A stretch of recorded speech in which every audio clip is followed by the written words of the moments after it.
Yo, Game Eric here. So, I really love tabletop games. They are extremely fun to play and a very social experience. The thing with trying out a new game is that you need to read through the rules before you actually know what you're getting yourself into. And sometimes you might not actually enjoy the game once you've learned and read through the rules. So I decided to instead make a basic mechanics guide of the game I uploaded a few days ago, Lost Legends, so you don't have to go through the entire rule book to know what the game is like before you decide to learn it and play it with your friends. So, Lost Legends is a card-based game for 3 to 5 players, and it has 3 rounds of increasing difficulty, and each round has 2 phases.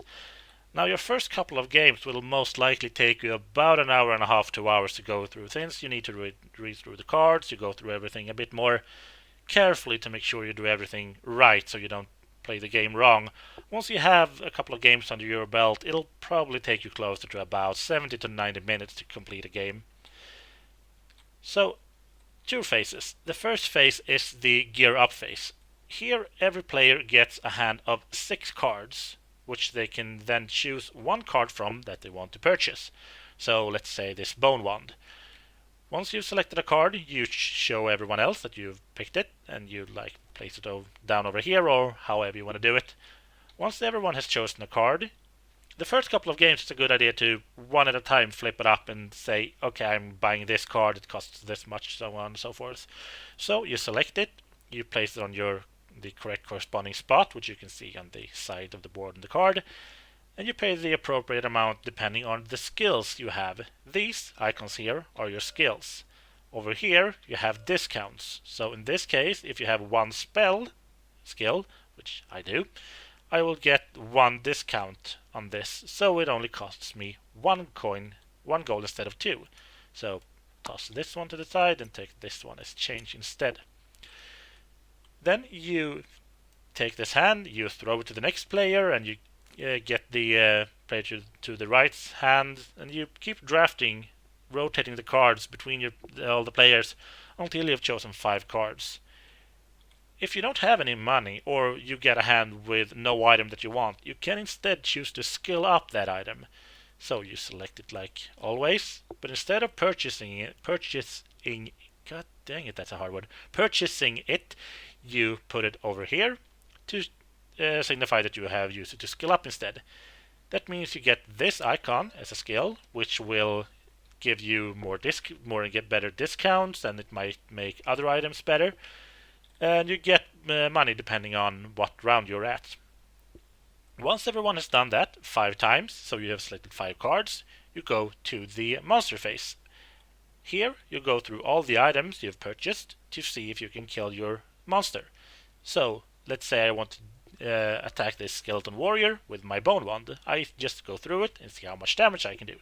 So here I can deal 1 spell damage and another one if I have the spell skill, and if I use 1 mana I can do another damage. So just put this over here, which is 3 damage, which is enough to kill this monster. So I get experience and money. Experience, you just move this, you get level up and different rewards and victory points. Money, however, works a bit differently in this game.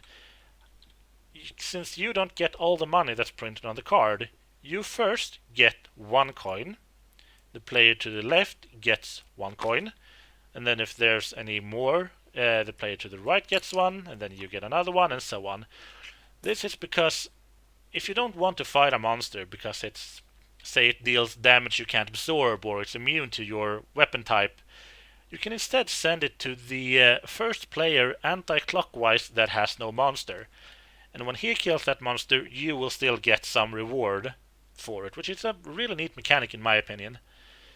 When you kill a monster, you place it over here, you get a token depending on the monster symbol, so like this one, and I get a victory point, and there are other special ones over here. If the monster survives, you take damage. It's printed over here. In my case, I would have taken 2 damage and died, which is, as in most games, bad. I'm not out of the game entirely though. I will still come back at the beginning of the next round, but I lose one of my cards I have used to skill up. And I still get money from monsters defeated by my neighbor. So I will still get. I won't be entirely screwed for the next round either.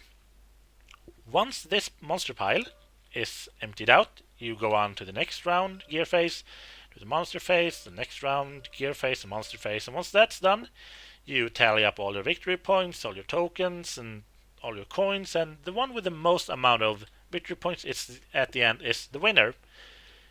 That is basically it, actually. There are more things, obviously, that I'm not going through now because that'll mean it'll be a longer video, and that'll basically make it an entire tutorial video.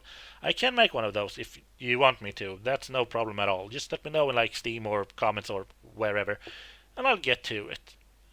So yeah, that's about it. I hope you will enjoy the game, and good gaming.